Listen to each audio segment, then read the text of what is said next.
Bonjour à tous, bienvenue à l'Église en action pour ce culte. C'est un culte familial, donc il y a aussi la présence des enfants.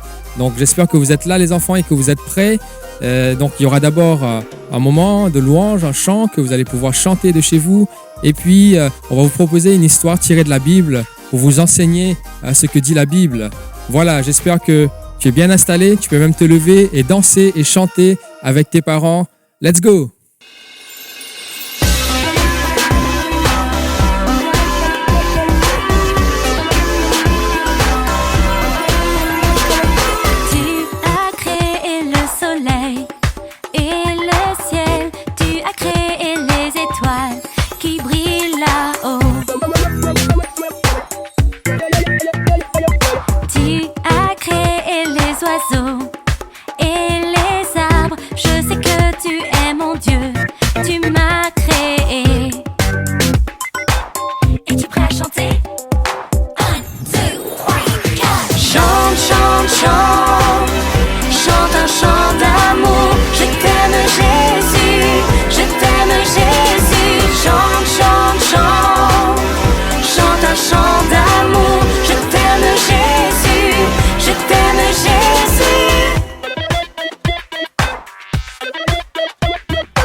Hello les enfants.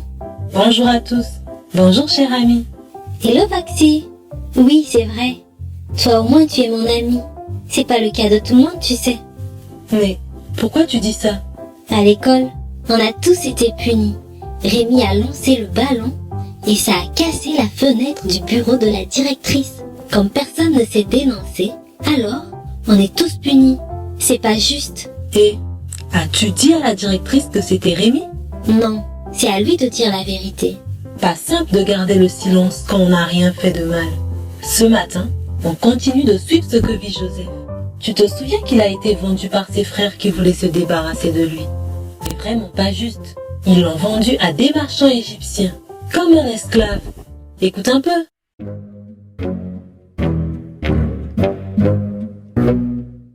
Arrivé en Égypte, Joseph a été vendu comme une marchandise, comme on vend un mouton, comme on vend un âne. Celui qui l'a acheté s'appelle Potiphar.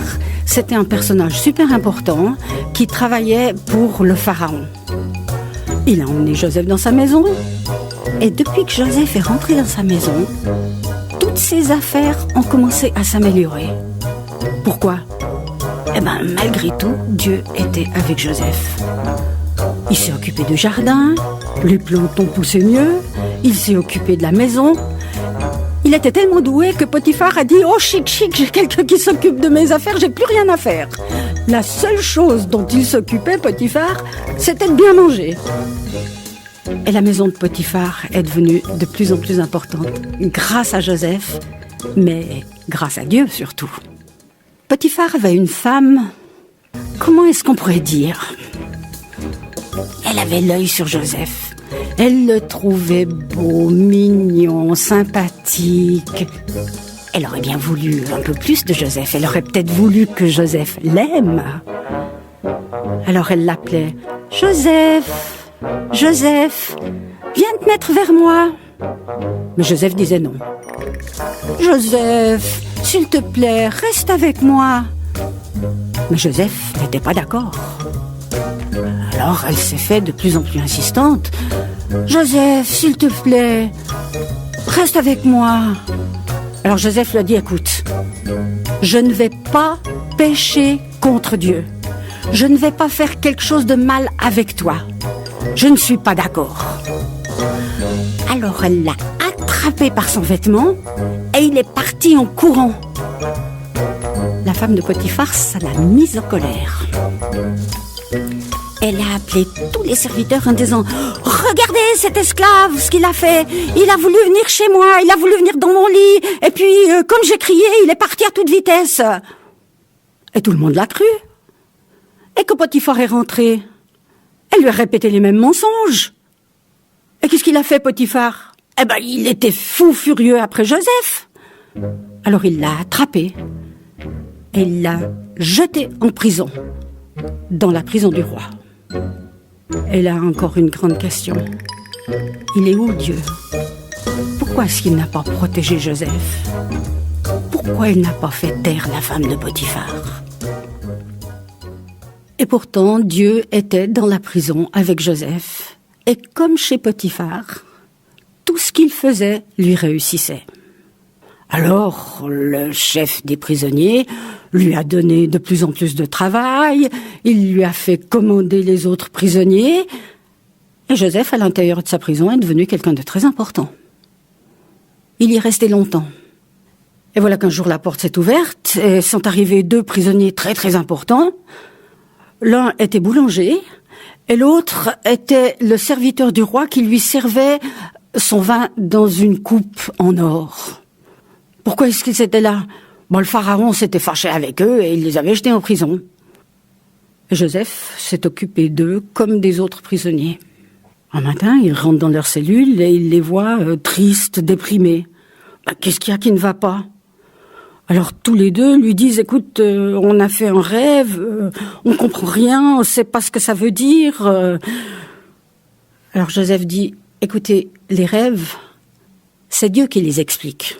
Racontez-moi tout. » Alors celui qui était l'échanson du roi, c'est-à-dire qui s'occupait du vin, lui a dit « Écoute, j'ai vu une vigne avec 3 belles grappes de raisin, je les ai cueillies et je les ai serrées dans la coupe du pharaon et il a bu. » Alors Joseph lui dit « Écoute, ce que Dieu me dit, c'est que dans 3 jours, le pharaon va te rappeler et tu vas de nouveau pouvoir lui servir à boire dans sa coupe. Mais s'il te plaît, quand tu seras de nouveau vers le pharaon, dis-lui de me libérer. J'ai rien fait pour être ici. Je suis innocent. » Quand le boulanger a vu que le rêve était intéressant, il a raconté le sien. « J'avais sur la tête 3 corbeilles pleines de pâtisseries avec tout ce que le pharaon aime. Je me promenais avec mes 3 corbeilles et puis voilà que des oiseaux sont venus et ils ont commencé à grignoter toutes mes pâtisseries. » Alors Joseph dit « C'est pas tout à fait la même explication. 3 paniers, c'est aussi 3 jours. Dans 3 jours, tu vas sortir de prison, mais le pharaon va te faire tuer et les oiseaux du ciel vont manger ton corps. » 3 jours après, c'est exactement ce qui s'est passé. Mais l'échanson a oublié Joseph, il n'en a pas parlé au pharaon et Joseph est resté en prison. Encore 2 ans. Il est où Dieu? Il est où Dieu dans cette histoire?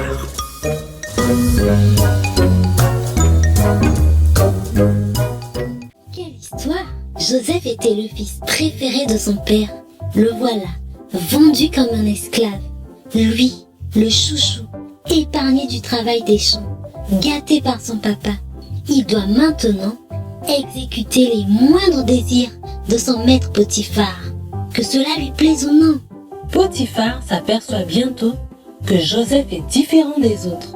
Tout ce qu'il entreprend réussit. Dieu est avec lui.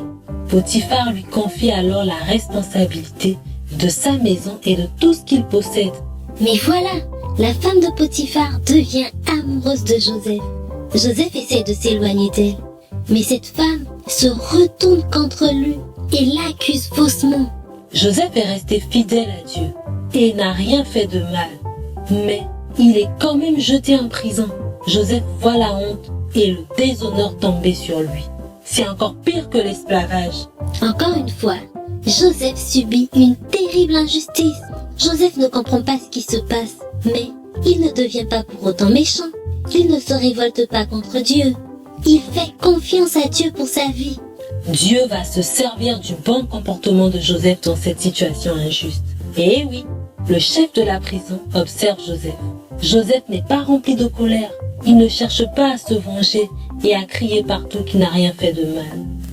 Il lui confie alors la garde de tous les prisonniers. Joseph devient quelqu'un de confiant, d'important, avec des responsabilités. Les chansons et le boulanger du pharaon sont en prison et ils font des rêves qui les tracassent. Dieu va révéler à Joseph la signification de ses rêves et cela va se passer comme Joseph l'avait prédit. Joseph attend avec espoir leur aide, mais les chansons et le boulanger l'ont complètement oublié. Et ça pendant 2 ans. C'est long, non? 2 ans. Et c'est encore injuste, non? Waouh! Quelle histoire! Dans la vie, il nous arrive à tous des situations difficiles à vivre. Personne n'a voulu te croire, tu te sens rejeté, que ce soit à l'école, à la maison, au sport. Ce n'est pas facile à vivre. On n'a qu'une envie, c'est de crier, de s'énerver, de se défendre nous-mêmes. Parce qu'on n'a rien fait. Alors, observe le comportement de Joseph. Joseph ne se révolte pas contre Dieu et il ne devient pas méchant avec les autres. Joseph fait ce qu'il a à faire, il dit simplement la vérité. Et c'est comme ça qu'il a permis au Seigneur de le bénir. Parfois, les autres oublient qu'on les a aidés, qu'on leur a rendu service, qu'on leur a prêté quelque chose. Mais Dieu, lui, il voit ton comportement et il n'oublie pas que tu as fait le bien. La Bible dit dans Ésaïe 30, verset 18, « Car l'Éternel est un Dieu juste. Il rend heureux tous ceux qui espèrent en lui. » Dieu a une solution pour ta situation. Laquelle? Comme Joseph, patiente et tu verras. Et oui, la solution de Dieu n'est pas toujours celle qu'on s'est imaginée.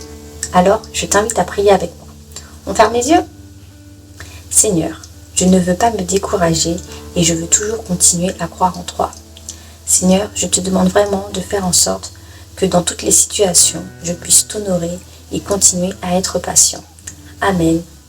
Même si les difficultés s'accumulent et que ça te paraît injuste, garde confiance en Dieu.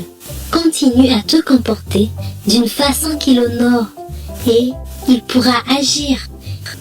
Rendez-vous la semaine prochaine pour découvrir la suite. Et maintenant, retrouve tes activités. J'espère que tu as pu les imprimer.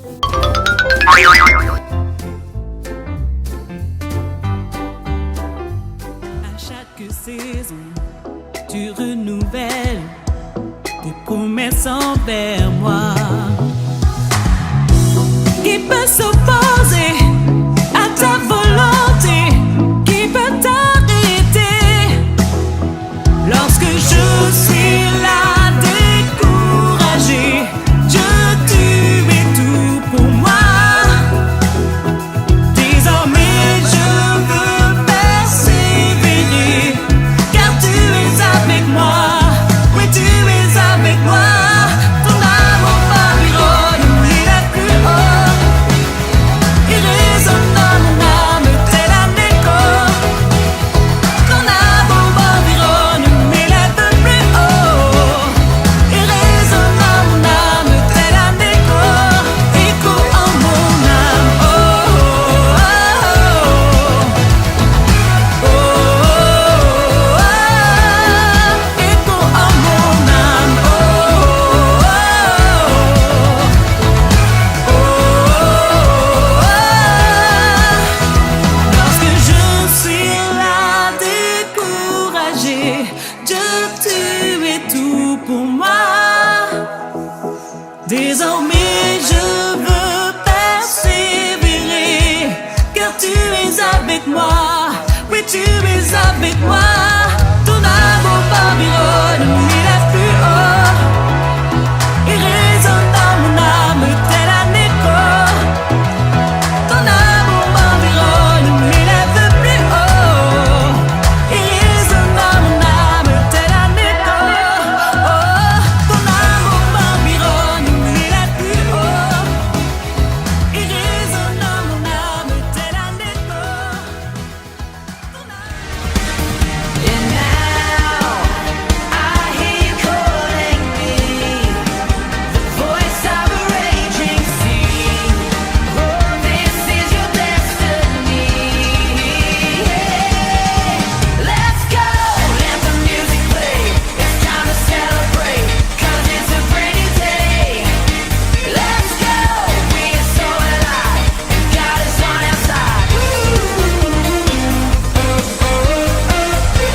Bonjour à tous, bonjour Église en Action, bonjour à ceux qui nous rejoignent aussi pour la première fois pour ce culte. Voilà, je suis le pasteur Michel Christome d'Église en Action. Église en Action, nous sommes un groupe d'hommes et de femmes qui ont le désir de partager, de vivre, de transmettre l'amour de Dieu. Voilà, nous allons passer ce temps de culte qui va se dérouler ainsi.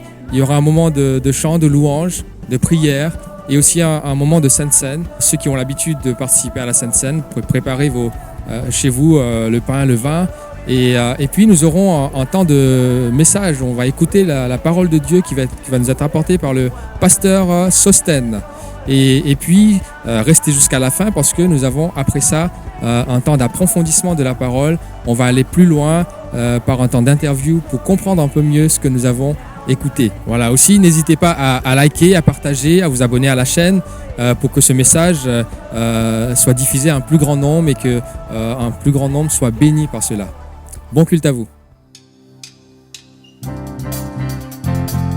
Bonjour à tous. Au travers de ce chant, nous allons célébrer notre roi. Alléluia. Amen.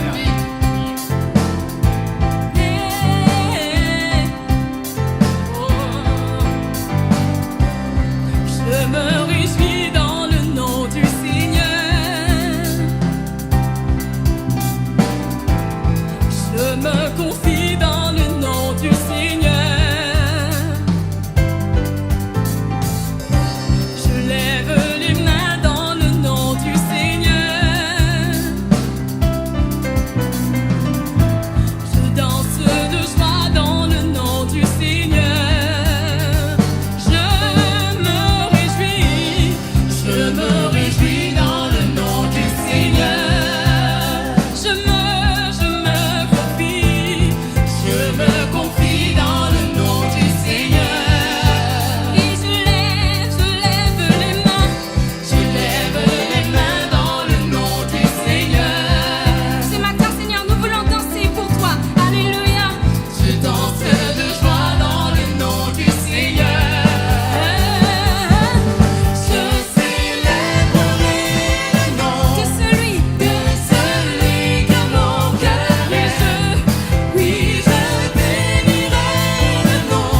t'élever, t'acclamer au travers de nos chants. Alléluia, reçois toute la gloire, sois élevé encore. Hosanna, Hosanna à toi. Alléluia.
Viens et prends la place du roi. Prends la place qui t'est due dans nos cœurs, dans nos louanges. Ta parole déclare que tu sièges au milieu des louanges de ton peuple. Viens, prends pleinement la place.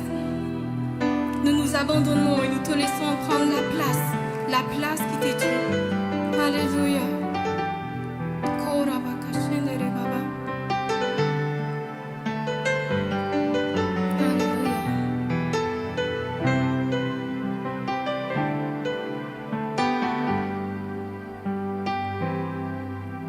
Jésus, nous te couronnons, nous te proclamons roi.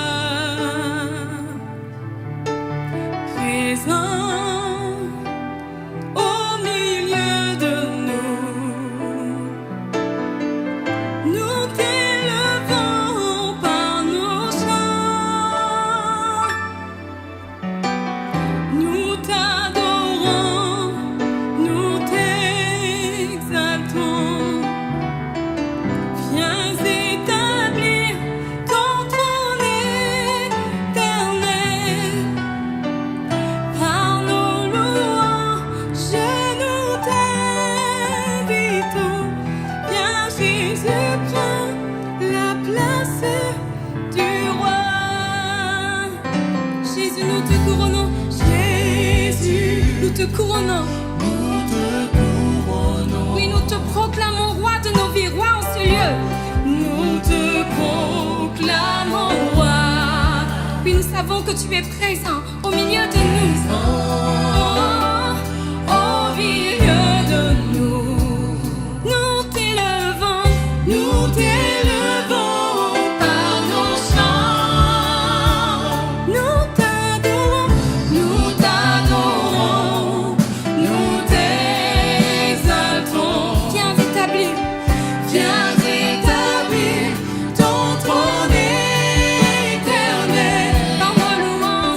Par nos louanges, nous t'invitons.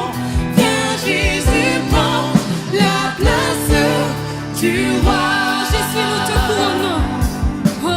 Jésus, nous te couronnons. Oh Jésus, nous te couronnons. Nous te proclamons roi.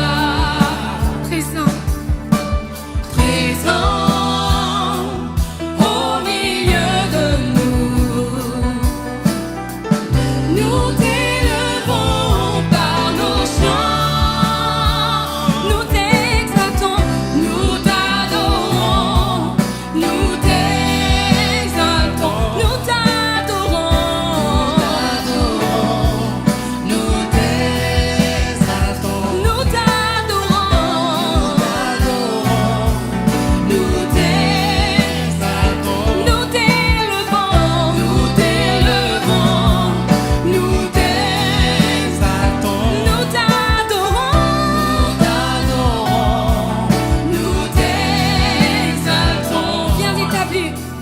Viens établir ton trône éternel. Par nos louanges, nous t'invitons. Viens Jésus, prends la place du roi. Viens Jésus, prends la place du roi. Viens Jésus, prends la place du roi. Oui Seigneur, prends la place du roi. Seigneur, ce que nous voulons, c'est toi. Seigneur, nous te voulons dans nos cœurs. Nous te voulons dans nos vies. Nous te voulons dans l'église. Nous te voulons en France. Nous te voulons, Seigneur. Oh, la baka chandere baba baba. Kere ba chandere baba baba. Kere baba baba chandere baba baba. Ce que nous voulons, c'est toi. Ce que nous voulons, c'est toi. Ce que nous voulons, c'est toi. Oh, ce que nous voulons, c'est toi. Déclare ce que nous voulons, c'est toi. Oui Seigneur, nous te voulons, nous te voulons. Ce que nous voulons, c'est toi. Nous te voulons, Seigneur. Ce que nous voulons, c'est toi. Ce que nous voulons, ce que nous voulons, c'est toi. Ce que nous voulons, c'est toi. Alléluia, ce que nous voulons, ce que nous voulons, c'est toi. Ce que nous voulons, Seigneur. Ce que nous voulons, c'est toi. Ce que nous voulons, c'est toi. Descends sur nous comme une pluie, une brise légère, de la douceur de ta présence. Ta nuée nous entoure. Ta nuée nous entoure. Descends Seigneur. Descends sur nous comme une pluie, une brise légère, de la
Oui, Seigneur, ta gloire, ta présence nous inonde.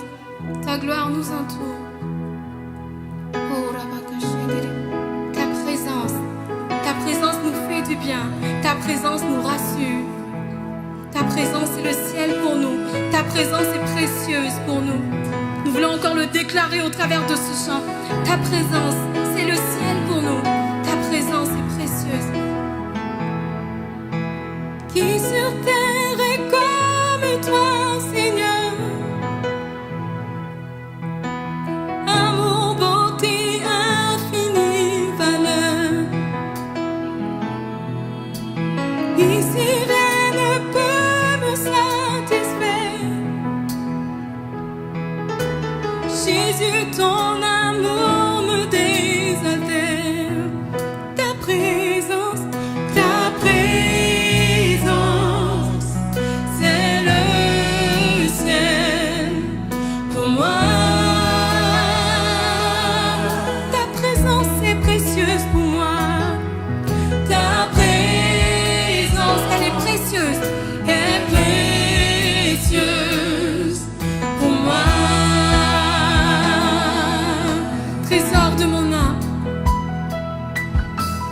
trésor de mon âme et de mon cœur. Dans ma faiblesse, tu es ma vigueur. Libre de mon passé, de tout lien. Libre de mon passé, de tout lien. Tu tiens ma vie aujourd'hui et demain. Tu tiens ma vie aujourd'hui et demain. Ta présence,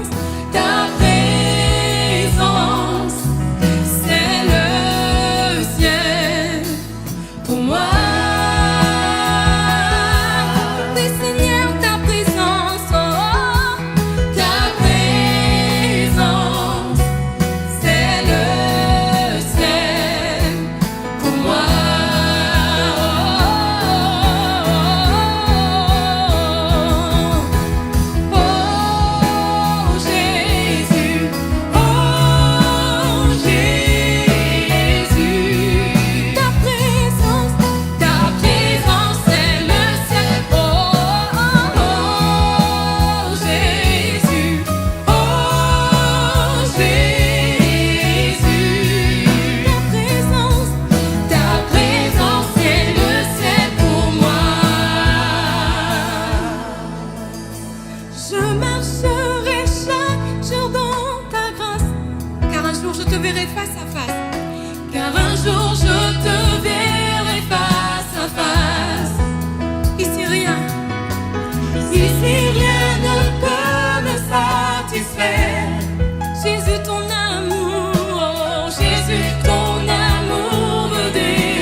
Alléluia. Je vous invite ce matin à prendre encore un temps à prier le Seigneur, à vous approcher de Dieu. Et c'est vrai que là, si jusque-là, on n'avait pas encore ouvert la bouche, maintenant c'est avec nos propres mots que nous allons élever nos voix vers Dieu, élever notre louange, notre adoration vers notre Seigneur ce matin. La Bible nous dit qu'il est bon de louer l'Éternel dès le matin, de célébrer ses merveilles, alléluia, d'annoncer, de célébrer les œuvres de Dieu, d'avoir une prière de reconnaissance. Alors ce matin, c'est vrai Seigneur, nous sommes là dans ta présence, tu es là avec nous, là où nous sommes Seigneur, tu es présent et nous voulons faire monter vers toi une adoration, une louange, oui Seigneur, qui vient de notre cœur jusqu'à toi, comme un parfum de bonne odeur.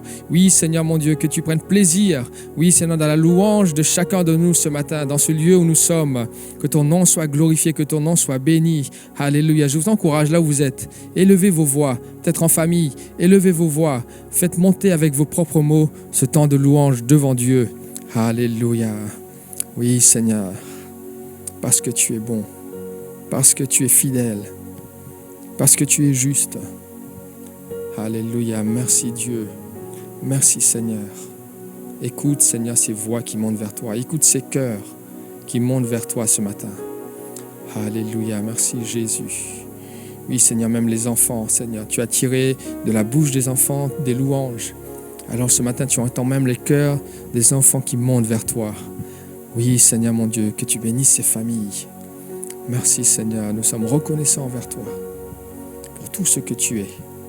Reconnaissants envers toi pour tout ce que tu fais. Oui Seigneur, ta bonté ne manque jamais. Ton secours ne manque jamais dans la détresse. Alléluia Seigneur. Reçois Seigneur notre adoration. Tu es digne de louange. Tu es digne d'être élevé. Tu es digne Seigneur, non pas parce que nous avons reçu quelque chose de bien ou pas, mais tout simplement parce que tu es Dieu. Alléluia. Merci Jésus, ton nom soit béni. Ton nom soit exalté. Alléluia Seigneur. Toute la gloire te revienne Père. Alléluia, alléluia.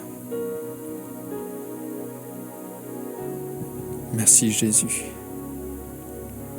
Merci Seigneur. Ton nom soit béni. Alléluia. Nous allons, dans cette même élan de prière, d'adoration, de louange, passer au temps de la Sainte Seine, ce temps de communion entre nous, communion entre tous les croyants, mais aussi communion avec Jésus, avec son Esprit. Nous lisons ce passage dans Luc 22, 14, qui nous dit « L'heure étant venue, Jésus se mit à table et les apôtres avec lui. Il leur dit « J'ai désiré vivement manger cette Pâque avec vous, avant de souffrir. Car je vous le dis, je ne la mangerai plus jusqu'à ce qu'elle soit accomplie dans le royaume de Dieu. » Et ayant pris une coupe et rendu grâce, il dit « Prenez cette coupe, distribuez-la entre vous. Car je vous dis, je ne le boirai plus désormais du fruit de la vigne jusqu'à ce que le royaume de Dieu soit venu. » Ensuite il prit du pain et après avoir rendu grâce, il le rompit et le leur donna en disant « Ceci est mon corps qui est donné pour vous, faites ceci en mémoire de moi. » On va prendre donc ensemble le pain qui représente le corps de Christ, brisé, meurtri à la croix, pour que nous soyons libérés, pour que nous soyons affranchis, pour que nous soyons libres du péché, pour que nous soyons aussi guéris par ces meurtrissures. Prenons ensemble ce pain.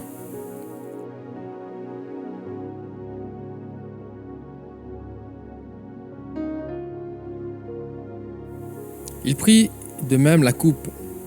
Après le souper, il la leur donna en disant « Cette coupe est la nouvelle alliance en mon sang, qui est répandue pour vous. Faites ceci en mémoire de moi. » Cette coupe qui représente la nouvelle alliance dans le sang de Jésus-Christ, son sang qui a coulé et pas le nôtre. Sa vie, sa mort à la croix et pas la nôtre, pour que nous puissions vivre. Prenons encore cette coupe, qui est la nouvelle alliance, un nouveau contrat que Dieu fait entre nous et lui au travers de Jésus-Christ.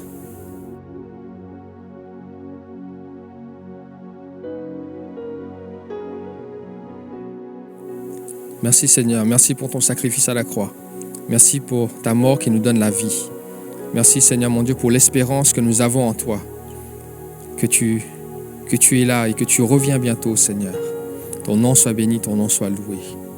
Amen. Amen. Je vous invite maintenant à ouvrir vos cœurs pour écouter le message de la parole de Dieu ce matin. Voilà, je vous invite à ouvrir la parole de Dieu dans le livre des Actes des Apôtres, chapitre 13, verset 2. Actes des Apôtres, chapitre 13, verset 2. Je lis donc, « Pendant qu'ils servaient le Seigneur dans leur ministère et qu'ils jeûnaient, le Saint-Esprit dit, « Mettez-moi à part Barnabas et Saul pour l'œuvre à laquelle je les ai appelés. » Amen. Je vous invite là où vous êtes à prier avec moi. Seigneur, nous te bénissons pour ta parole, nous te bénissons pour ce que tu fais, nous te bénissons pour ce que tu es. Nous te bénissons de nous éclairer, Père éternel, au travers de cette parole, de nous parler, de nous interpeller. Seigneur, permets que cette parole puisse résonner de manière particulière dans nos cœurs, afin que ton nom seul soit glorifié. À toi, Jésus, l'honneur, la gloire et la puissance au siècle des siècles. Amen. Amen. Aujourd'hui, une fois de plus, nous poursuivons notre thème intitulé « Lorsque Dieu parle ». Nous avons précédemment identifié à travers la Bible au moins 7 manières que Dieu a de nous parler. Nous avions commencé par les rêves, les songes et les visions, bien que les rêves, les songes et les visions ne viennent pas forcément de Dieu. Et du coup, nous devons analyser ces rêves, ces songes et les visions à partir du deuxième moyen que Dieu a de nous parler. Et c'est le moyen ultime, puisque la Bible nous dit, autrefois Dieu nous a parlé par les prophètes, dans ces temps qui sont les derniers, il nous a parlé par le Fils qui est sa parole. Et ce deuxième moyen, ce moyen ultime, c'est la parole de Dieu. Cette parole, nous devons utiliser des outils pour bien la saisir, car il y a une distance culturelle, linguistique, géographique entre nous et cette parole, et nous avons besoin d'utiliser des bons outils pour pouvoir bien l'interpréter. Je vais vous parler alors de l'herméneutique. Le troisième des moyens que nous avons vu que Dieu a de nous parler, c'est le renouvellement de l'intelligence. Et nous avons vu que lorsque Dieu se révèle à nous, c'est pas toujours une révélation spontanée dans le cœur, mais c'est aussi un processus, une action du Saint-Esprit en nous dans le cadre d'une réflexion devant Dieu. Nous avons besoin que notre intelligence soit transformée afin qu'il soit connecté aux paramètres de Dieu. Et connecté aux paramètres de Dieu, nous allons méditer, nous allons réfléchir dans sa présence et Dieu ainsi va nous éclairer. Le quatrième des moyens que nous avons vus, c'est par des circonstances et par des épreuves. La Bible dit que Dieu parle tantôt d'une manière, tantôt d'une autre, et l'on n'y prend pas garde. C'est-à-dire que souvent, lorsque tu dis à Dieu de te parler, Dieu souvent suscite des éléments, des épreuves, des circonstances, des temps, pour que tu puisses saisir ce que Dieu veut te dire. Et donc, avec cette intelligence renouvelée, nous avons besoin d'être attentifs, d'être, comme disent les Américains, aware, de sonder ce qui se passe autour de nous, parce que lorsque nous avons prié, nous devons être conséquents. Seigneur, j'ai prié, je t'ai demandé de me parler, alors je dois être attentif aux événements, parce que Dieu nous parle aussi au travers des événements, et je vous ai dit plus que les événements, Dieu nous parle aussi au travers des épreuves. Parce que nous avons vu que dans le livre de Job, que la souffrance de Job est aussi un moyen par lequel que Dieu utilise pour parler à Job. Cinquième des moyens, et c'est ce que nous allons poursuivre aujourd'hui, par la prière et le jeûne. Dieu nous parle par la prière et le jeûne. Je voudrais dire que Dieu nous parle par la prière et dans la prière. Dieu ne nous parle pas simplement dans la prière, mais Dieu nous parle aussi par la prière. C'est-à-dire que lorsque je demande à Dieu de me parler, je fais cet acte-là de demander à Dieu, c'est par la prière. Je le fais par la prière. Par la prière, je demande à Dieu de me parler, de se révéler à moi, de me montrer ce qu'il faut faire dans telle et telle situation. Mais aussi, suite à ça, Dieu va me parler. Mais aussi, dans la prière, c'est-à-dire que lorsque je prends un temps devant Dieu, je suis là en train de prier devant Dieu. La prière, c'est pas simplement je suis en train de parler avec Dieu, mais la prière, c'est aussi des moments où je fais silence devant Dieu. Et ça, c'est une notion très importante, frères et sœurs, lorsque nous prions, de savoir faire silence devant Dieu. Souvent, nous pensons que prier, c'est débiter des paroles sans arrêt. Seigneur, et il y a un moment donné, nous oublions que la prière est un dialogue, la prière est un langage, la prière est un partage, la prière est une communion. Et dans toute communion, dans tout dialogue, il y a un moment aussi où nous devons laisser la place à l'autre de nous parler. Amen. Parce que nous rentrons dans la prière avec le Seigneur. Le Seigneur nous parle, le Seigneur veut te parler. Donc lorsque tu prends le temps pour prier, eh bien, dis-toi aussi, aménage-toi dans ce temps de prière des moments où tu te tais, où tu écoutes Dieu et tu laisses Dieu te parler. Parce que c'est important. Parce que Dieu ne nous parle pas simplement par la prière, c'est-à-dire j'ai prié et après Dieu va me répondre, mais Dieu me parle aussi dans la prière, c'est-à-dire que dans le temps que je lui consacre, à condition que je laisse aussi ces espaces-là pour laisser le Saint-Esprit me parler. Donc, Dieu nous parle par et dans la prière. Psaume 143, verset 4 dit, Psaume de David, « Éternel, écoute ma prière, prête l'oreille à mes supplications, réponds-moi dans ta fidélité, dans ta justice. Je me souviens des jours d'autrefois, je médite sur toutes tes actions, je réfléchis à l'œuvre de tes mains, j'étends mes mains vers toi, mon âme est devant toi comme une terre épuisée. Hâte-toi de me répondre, Éternel. Mon esprit est à bout, ne me cache pas ta face. Je serai semblable à ceux qui descendent dans la fosse. Écoutez bien, fais-moi entendre dès le matin ta bienveillance, car je me confie en toi. Ce psaume commence avec une prière. On explique bien que c'est une prière. Écoute ma prière. David parle à Dieu, il dit, écoute ma prière. Et dans cette prière, il dit à Dieu, Seigneur, dans ce temps-là que j'ai avec toi, fais-moi entendre ta bienveillance. La prière est aussi le moment où nous venons dans la présence de Dieu, pas simplement pour parler, mais pour écouter ce que Dieu a de nous dire. Pourquoi c'est important que Dieu nous parle et pourquoi Dieu nous parle aussi par la prière? C'est parce que la prière est un exercice particulier. Et cet exercice nous est rappelé dans Matthieu chapitre 6, verset 5. Il nous est dit, lorsque vous priez, ne soyez pas comme les hypocrites, qui aiment à prier debout devant les synagogues et au coin des rues, pour se montrer aux hommes. En vérité, je vous le dis, ils ont reçu leur récompense. Mais toi, quand tu pries, entre dans ta chambre, ferme ta porte et prie ton Père qui est dans le lieu secret. Et ton Père qui voit dans le secret te le rendra. Jésus dit à ses contemporains, voici comment vous devez prier. Vous ne devez pas être dans des postures, dans des apparences, comme certains religieux ont pris l'habitude, et cela pour leur propre gloire, afin d'être admirés dans les coins des rues. Jésus dit, voici comment vous devez prier. Parce que la prière est d'abord une relation personnelle avec Dieu. La prière est d'abord rentrer dans l'intimité de Dieu. Eh bien, quand tu fais cela, il faut qu'il n'y ait rien autour de toi qui te perturbe, qui te dérange. C'est pour cela, lorsque tu pries, entre dans ta chambre. Entre dans ta chambre. Et vous voyez, lorsque nous faisons cet acte de rentrer dans la chambre, alors nous sortons d'un autre environnement. La chambre dans la Bible, c'est le lieu de l'intimité. D'ailleurs, vous-même, vous et moi, lorsque nous invitons des amis, nous ne les invitons pas dans notre chambre. La chambre, ce n'est pas le lieu où on reçoit les amis, ce n'est pas le lieu où on reçoit la famille. La chambre, c'est le lieu de l'intimité. Et Dieu lui dit, quand tu pries, entre dans ta chambre. C'est-à-dire, viens dans cette intimité. Autrement dit, extrais-toi du lieu du salon qui est le lieu du partage. Extrais-toi de la rue qui est le lieu des rencontres et le lieu du bruit. Tu fais silence autour de toi et entre dans la chambre. Lorsque je rentre dans la chambre, je fais silence autour de moi. Et lorsque je fais silence autour de moi, je suis à même de comprendre ce que Dieu veut me dire. Amen. Si tu veux que Dieu te parle, tu dois apprendre à mettre dans ta vie un peu plus des temps de silence, des temps où tu t'extrais du bruit qui t'environne. Donc Dieu nous parle dans la prière. Pourquoi? Parce que par la prière, nous faisons cet exercice de nous extraire de notre environnement qui nous accapare trop, qui nous perturbe trop, qui attire trop notre attention pour rendre toute notre pensée captive à ce que Dieu veut nous dire. La prière est aussi un moyen par lequel Dieu nous parle. Pourquoi? Parce que lorsque je prie, je rentre en contact avec le Dieu qui m'a ouvert l'accès. La prière dans la Bible est un accès vers Dieu que Jésus a inauguré. C'est ce que Hébreux 10, 19 dit.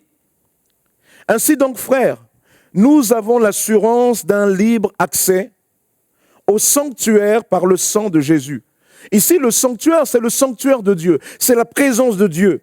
Il dit accès que Jésus a inauguré pour nous comme un chemin nouveau et vivant au travers du voile, c'est-à-dire de sa chair. Autrement dit, par la mort et la résurrection de Jésus, nous avons accès auprès de Dieu. C'est-à-dire que autrefois vous pouviez vous approcher de la prière, mais c'est pas pour autant que Dieu pouvait vous parler. Parce que pour que Dieu vous parle, il faut que vous vous adressiez à la bonne personne. Et pour vous adresser à la bonne personne, il faut que vous le connaissiez. Et quand vous connaissez cette personne, vous apprenez que vous êtes pécheur, que lui, il est un Dieu saint. Mais gloire soit rendue à Dieu, lorsque Jésus-Christ vient mourir à la croix et ressuscite le 3e jour, par cet acte-là, il nous donne accès auprès du Père. Et voilà pourquoi, lorsque tu pries, tu peux avoir cette assurance, nous dit l'auteur de l'Épître aux Hébreux, que Dieu va t'entendre, mais plus que ça, Dieu va te répondre. C'est pour cela que dans ce temps de silence, tu dois avoir cette assurance que Dieu est là, je suis avec lui, il va m'entendre, il va me répondre. Pourquoi? Pas parce que je suis le meilleur, mais parce que Jésus a déchiré le voile de séparation entre Dieu et moi. Et parce que Jésus, par sa mort et sa résurrection, me donne accès au Père. Parce que Jésus, par son œuvre, m'a montré combien le Père m'aime, et comme le Père m'aime, et combien le Père veut rentrer en communion avec moi. Et rentrer en communion, c'est-à-dire parler avec moi. Amen. Dieu nous parle par et dans la prière.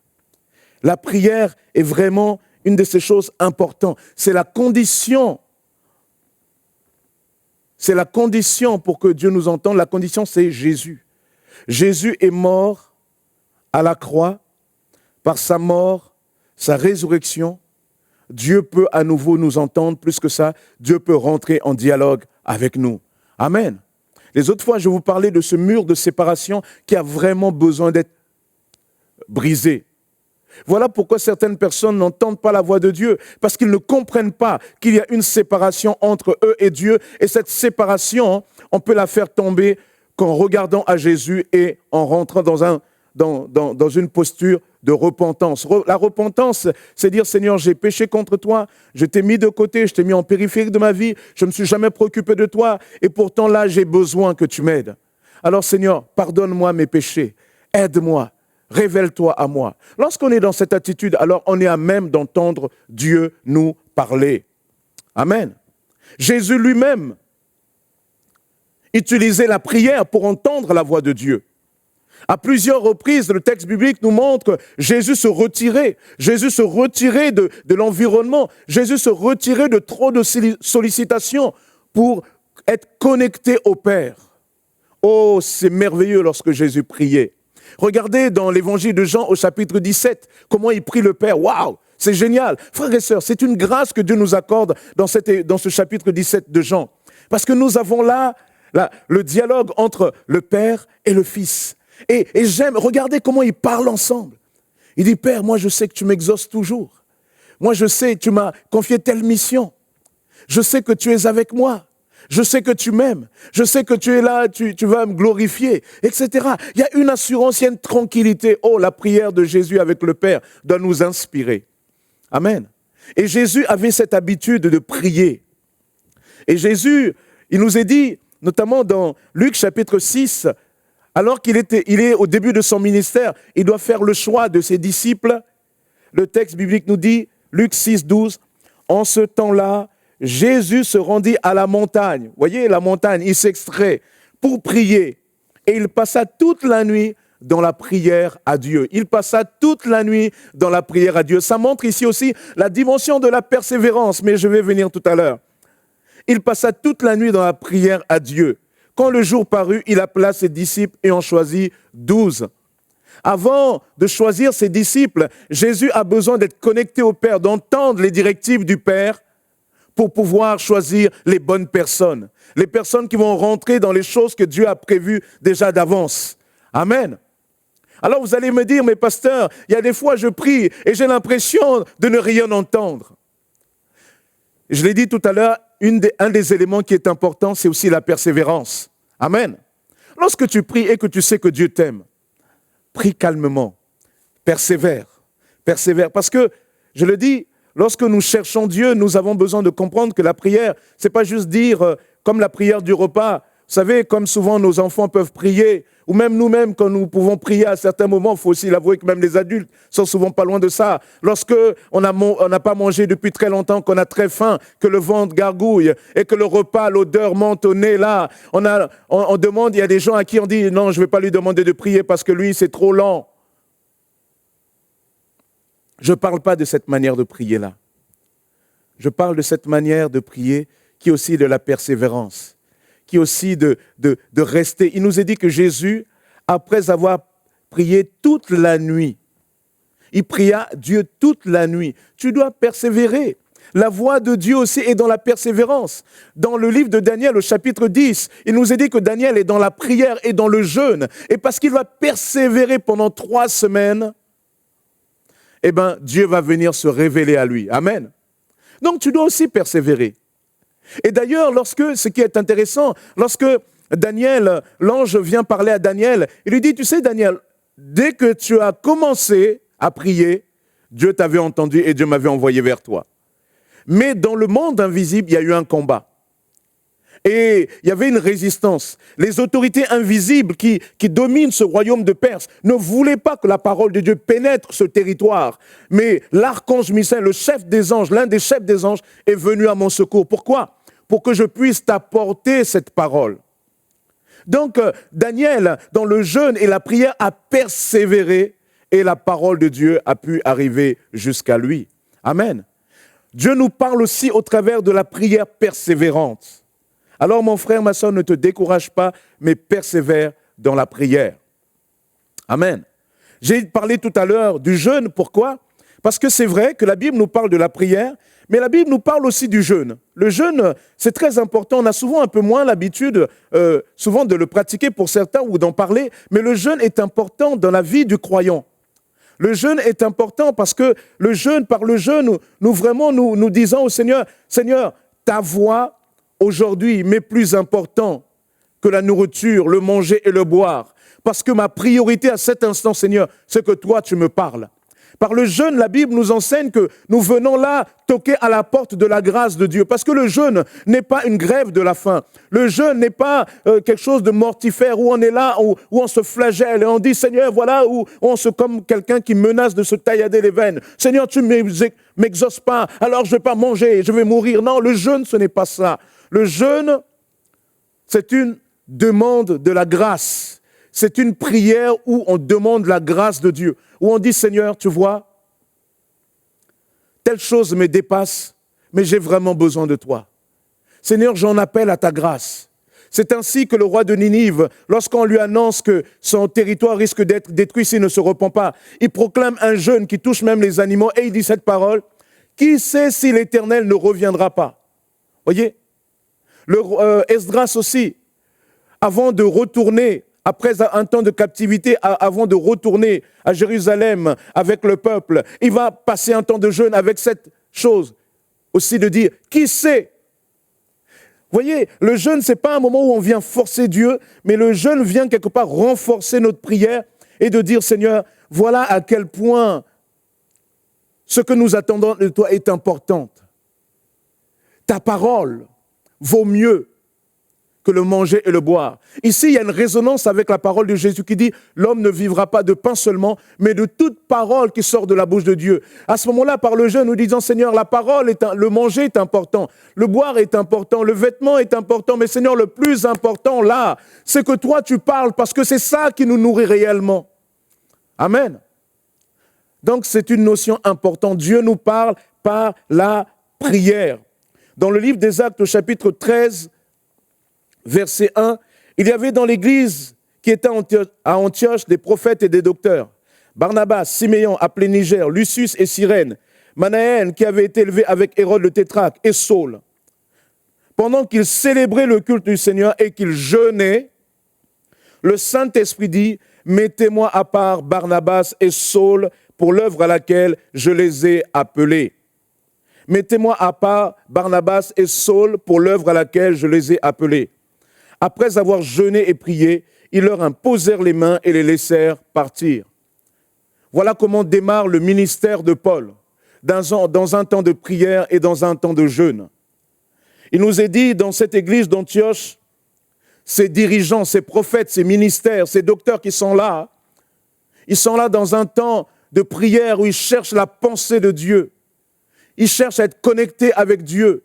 Et là, connecté avec Dieu, dans la communion avec le Père, par l'action du Saint-Esprit, le Saint-Esprit leur révèle quelque chose d'extraordinaire, quelque chose qui va complètement bouleverser l'histoire du monde. Parce que Paul a une place particulière dans l'évangélisation du monde, parce qu'il va vraiment être l'apôtre des païens, l'apôtre de vous et moi.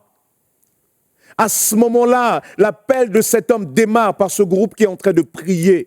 Mettez-moi à part Paul et Barnabas. Mais pour entendre Dieu dire, mettez-moi à part Paul et Barnabas, ils ont passé du temps dans la prière et dans le jeûne. Dans la prière et le jeûne où ils étaient complètement extraits de l'environnement qui perturbait, de tout ce qui pouvait accaparer leurs pensées, mais focalisés sur le Seigneur, sur le Saint-Esprit. À ce moment-là, ils ont pu entendre, eux tous ensemble, pas simplement l'un, mais eux tous ensemble, la voix de l'Esprit leur dire « Mettez-moi à part Paul et Barnabas ». De telle sorte que lorsqu'on a présenté Paul et Barnabas à la communauté et qu'on a prié pour eux, il était certain que Dieu avait véritablement appelé ces personnes-là. Et nous savons combien le ministère de Paul a été confirmé par la suite. Le jeûne et la prière est important, notamment lorsqu'il y a des choix à faire. Il y a des moments comme ça, nous avons des grands choix à faire. Et avant de faire ces grands choix, nous avons besoin de jeûner, nous avons besoin de prier. Lorsque Dieu parle, Dieu nous parle au travers du jeûne et de la prière. Voilà pourquoi l'apôtre Paul va nous dire aussi, 1 Thessaloniciens chapitre 5, verset 17, « Priez sans cesse, priez sans cesse, priez sans cesse. » Pourquoi? À cause du monde qui se perd, afin que le Seigneur agisse dans le monde. Mais priez sans cesse. Pourquoi? Parce qu'à tout moment, Dieu veut vous parler. Dieu parle tantôt d'une manière, tantôt d'une autre. Et Dieu veut aussi vous parler. C'est comme si Dieu... L'apôtre Paul, on pourrait le dire aussi, il disait, mais écoutez sans cesse, écoutez Dieu sans cesse dans la prière. Ou plus exactement, restez sans cesse connectés à Dieu par la prière. Restez connectés à la parole de Dieu dans la prière. Priez sans cesse, parce que dans la prière, Dieu peut et Dieu veut nous parler. Amen. Dieu veut te parler. Si tu veux vraiment entendre la voix de Dieu, tu dois apprendre à développer ta vie de prière.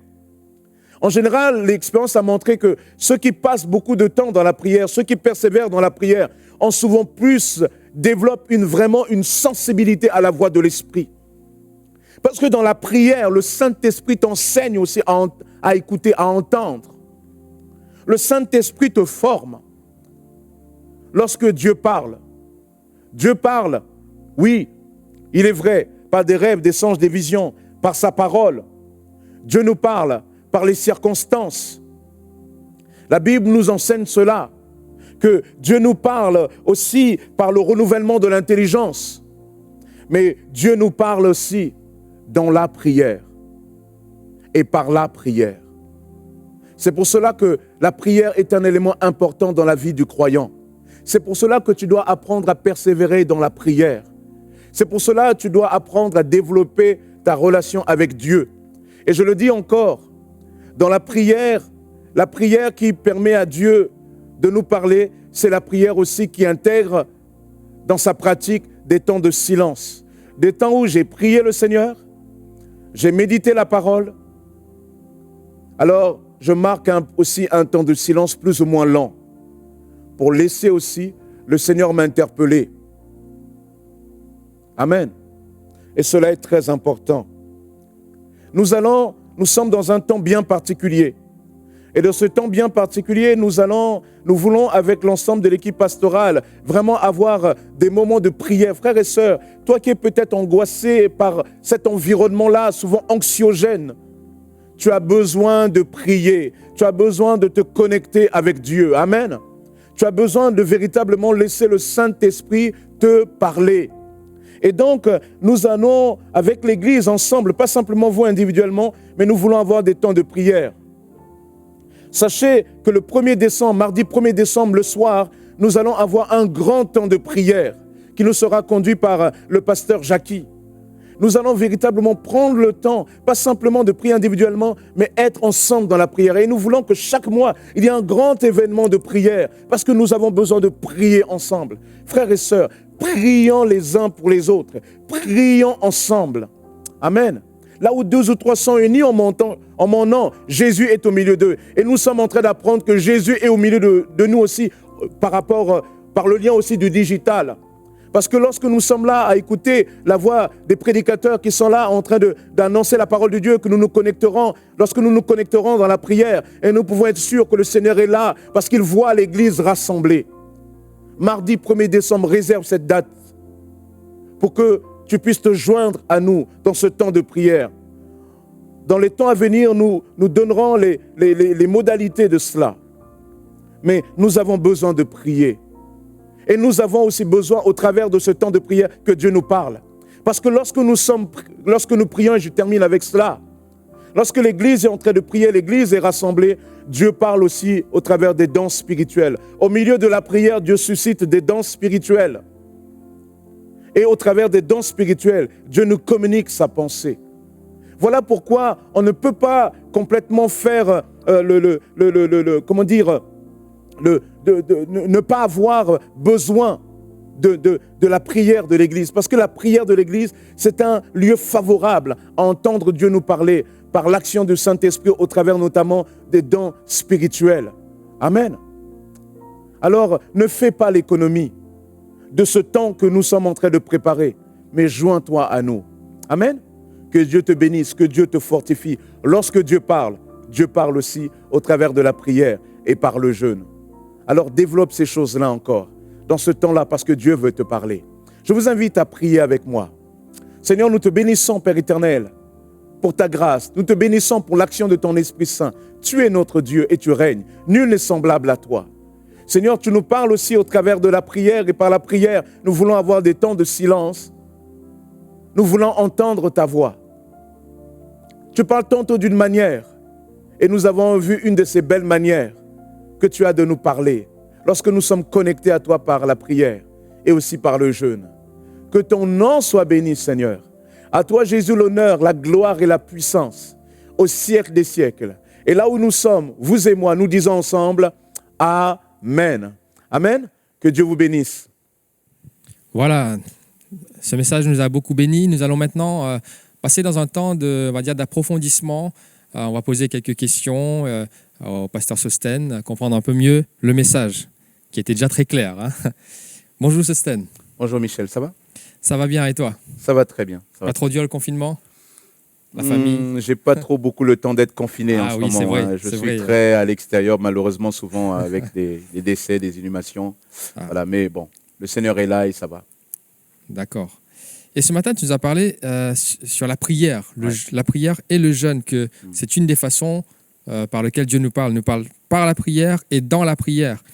Et souvent, quand on dit prière, nous, on pense à parler. Ouais. Prière, on parle. Et toi, tu nous dis, la prière, c'est aussi écouter. Oui. Et est-ce que tu peux développer un petit peu, prier, c'est écouter? Peut-être c'est nouveau pour des personnes qui écoutent là. Lorsque Jésus nous demande, nous parle de la prière, il dit, voici comment vous devez prier. Dites, notre Père qui êtes aux cieux. Quand il parle de la notion de notre Père, il souligne le fait que la prière, c'est une relation personnelle avec Dieu, c'est une relation exclusive et c'est une relation d'amour. Et lorsqu'on est dans une relation, dans un dialogue, alors l'un parle, l'autre aussi écoute. Et souvent, nous pensons que la prière, c'est toujours nous qui parlons à Dieu, et Dieu, lui, ne nous parle pas et ne fait qu'écouter. Non, la Bible enseigne que c'est aussi un dialogue avec Dieu. Dieu nous parle et nous aussi nous parlons. C'est un échange. Donc, peut-être qu'on a un peu cette idée, parce qu'on a l'idée de la prière, souvent, on attache beaucoup la notion de prière à une demande, et pas forcément à une notion de conversation avec Dieu. Oui. Là, quand on rappelle la notion de conversation, alors on se rend compte que c'est aussi écouter. Et notamment, lorsqu'on pratique cette écoute devant Dieu, alors on est un peu plus à même d'entendre le Seigneur nous parler. Amen, merci. Donc, il y a cette dimension de relation. Oui. Parce que souvent, si on demande aux gens la prière, tout de suite, ça nous renvoie à l'idée d'une religion, l'idée d'une posture, l'idée de rituel ou d'un lieu. Et toi, tu nous dis, et la parole de Dieu nous dit, c'est plutôt une relation. Ça s'inscrit dans une relation. Jésus a cassé le côté trop formel qu'on a fait de la prière. À la base, la prière, c'est vraiment s'adresser à Dieu. Mais sauf qu'avec le temps, l'être humain un peu comme ça, il a besoin d'avoir certaines postures dans lesquelles ça le rassure. Mais la prière, c'est une relation. Et Jésus, par exemple, je l'ai cité tout à l'heure, dans Matthieu chapitre 6, lorsqu'il nous dit, vous priez, ne faites pas comme les pharisiens qui aiment à prier au coin des rues, qui aiment ceci. C'est-à-dire qu'à son époque, la prière devenait quelque chose de très formalisé, très ritualisé. Et Jésus dit en quelque sorte, mais Dieu ne s'y retrouve plus là-dedans. Parce que Dieu veut rentrer en dialogue avec lui et vous rentrez avec plein de protocoles.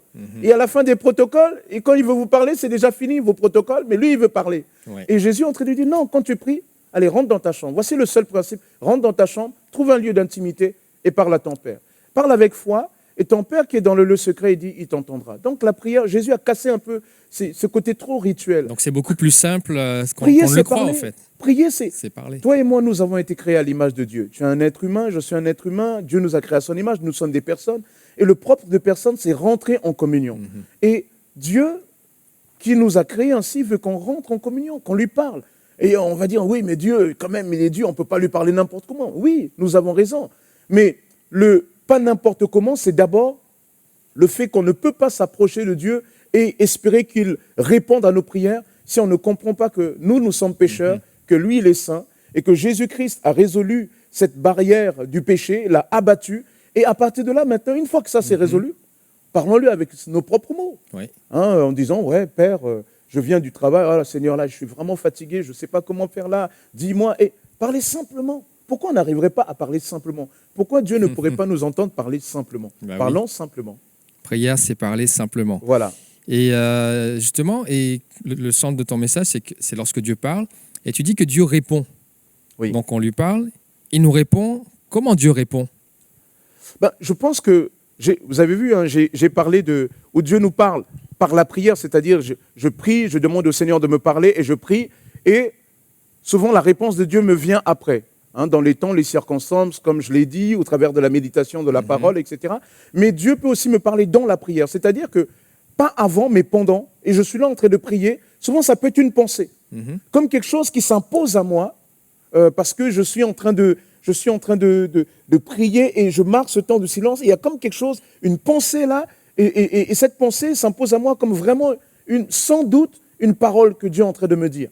Mais ça peut être aussi dans le temps de prière, parce que quand on parle de temps de prière, souvent, le temps de prière, il y a un côté aussi souvent de méditation. On est en train de lire on prie, on lit un verset, etc.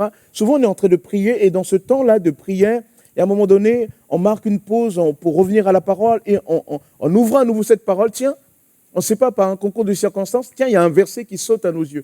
Et là aussi, Dieu nous parle dans ce moment de prière. Donc, Dieu nous parle par une pensée, Dieu nous parle au travers de sa parole. Ça peut être aussi une voix audible.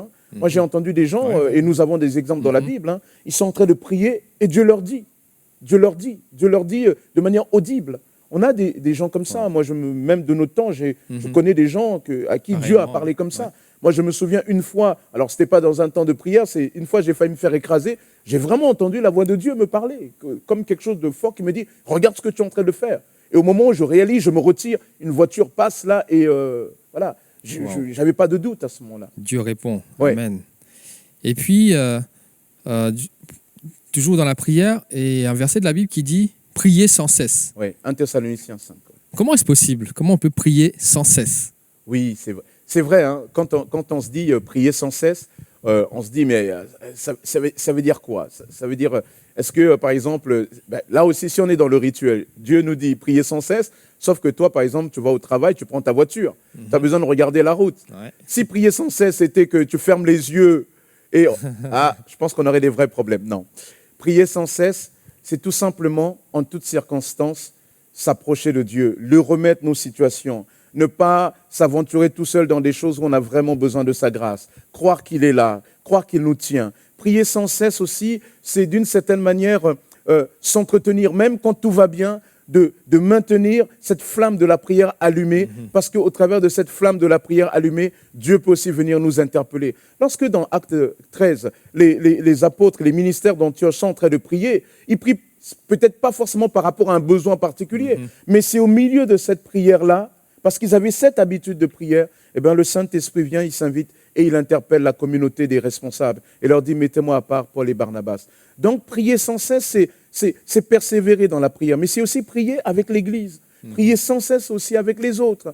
Parce que je sais aussi, et la Bible nous donne des enseignements de ce type où la prière, ce n'est pas simplement une histoire personnelle, nous et Dieu, mais c'est aussi une histoire communautaire, une aventure communautaire, Oui. où particulièrement en ce moment, j'ai parlé du mardi 1er décembre, où nous voulons prier ensemble, eh ben, c'est de se dire, Seigneur, je ne suis pas seul.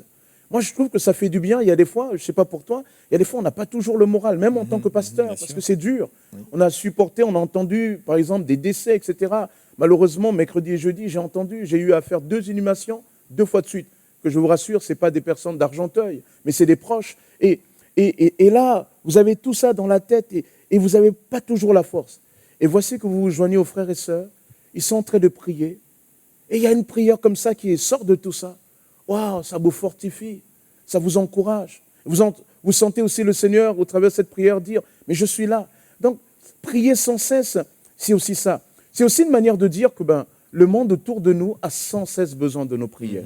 Voilà, je pense que c'est tout ça que veut dire prier sans cesse. Moi, je me souviens de la réponse d'un homme de Dieu qui est connu, Smith Wigglesworth, je sais pas. Ouais, Oui. Wigglesworth, ouais. Et dans le ministère duquel il y avait beaucoup de choses, beaucoup de miracles, les gens demandaient c'est quoi son secret dans la prière. Il dit, je ne prie jamais plus de 15 minutes, mais je ne passe jamais 15 minutes sans prier. Oui, c'est vrai, je me souviens de cette formule. Et Non, c'est une belle formule, c'est vrai. comme quoi, c'est pas juste élever la voix, c'est pas Ouais. juste une prière peut aussi être dans le cœur, peut être Oui, c'est silencieuse, peut rester être tout le temps connecté. connecté. Voilà, Tu vois, c'est ça. il y a des personnes qui, par exemple, qui s'imaginent que parce qu'ils ne sont pas rentrés absolument dans une chambre, dans un lieu, alors ils n'ont pas prié. Non, il y a des fois, pour certains, nous devons comprendre comment nous fonctionnons. C'est pour ça que c'est très important de comprendre ce que la Bible donne comme principe et après, dans la pratique, comment on doit le vivre. Il y a des personnes qui, par exemple, ont besoin de se retirer. Ils aiment bien marcher dans les champs et ils prient. Je discutais avec le pasteur et le prédicateur, la Manu, qui aime bien courir et dit, tu sais quoi, il y a des fois, je cours là et je mets les louanges et je cours. Et il y a des fois, je rentre en dialogue avec Dieu. Voilà, Ouais. c'est ça, c'est un dialogue, la prière. Alors, en gros, la Bible nous dit, soyez sans cesse en dialogue avec Dieu. Quoi. Amen. On a le temps pour un dernier, Oui, bien sûr. point. Et on a aussi parlé du jeûne. Le jeûne, donc c'est aller plus loin dans la prière, aller plus loin dans cette relation. Et est-ce que tu peux nous dire un petit point aussi sur le jeûne? Et parfois, peut-être aussi, on l'aborde un peu peut-être trop religieusement, Ouais. mais un petit mot sur le jeûne. C'est vrai que quand on était un peu plus jeune dans l'église, je ne sais pas pour toi, mais quand j'étais plus jeune, il y avait tous les premiers dimanches du mois, c'était jeûne et prière à l'église. D'ailleurs, c'était vraiment très, très important. C'est vrai qu'on a un peu moins l'habitude. Moi, j'avais un peu cassé ça pour ne pas qu'on soit trop juste dans la forme et réellement dans une question de fond. Mais c'est vrai que le jeûne, comment dire, le jeûne, c'est quoi? C'est la privation de nourriture ou d'eau totale ou partielle dans une période donnée, dans le but de s'approcher de Dieu, de prendre du temps à part pour Dieu. Et je pense que le jeûne est d'abord un langage. Le jeûne, c'est d'abord une manière de dire, Seigneur, tu vois là, ce qui m'importe à ce moment, c'est d'abord de rentrer en communion avec toi. La deuxième chose, le jeûne est une recherche de la grâce de Dieu. Et lorsque nous prions, souvent cette prière peut être aussi accompagnée de jeûne. Alors je fais attention pour le médecin que tu es, mais je pense, j'ai expérimenté qu'il y a une dimension un peu physiologique. Il y a des fois, vous savez, quand on a mangé un bon plat qu'on peut avoir, le riz, comment on dit, curry, c'est ça? Ouais. Je pense au pasteur Jackie. Voilà, alléluia. Son bon riz, tout ça. Et il y a des fois, il y a des plats chez nous qui sont très lourds. Hein. Je me souviens, notamment, il y a des frères de l'Afrique de l'Ouest, ils ont ce plat-là, le tchéboujen, c'est de l'huile d'arachide. Il y a une telle huile, quand vous laissez au repos, l'huile est en haut et l'arachide est en bas. Donc, quand vous avez mangé ça et que vous dites, j'ai passé 2 heures de prière, c'est quand même un peu compliqué. Donc, parce que le jeûne, c'est aussi mieux prédisposer le corps à être plus en alerte, être plus sensible.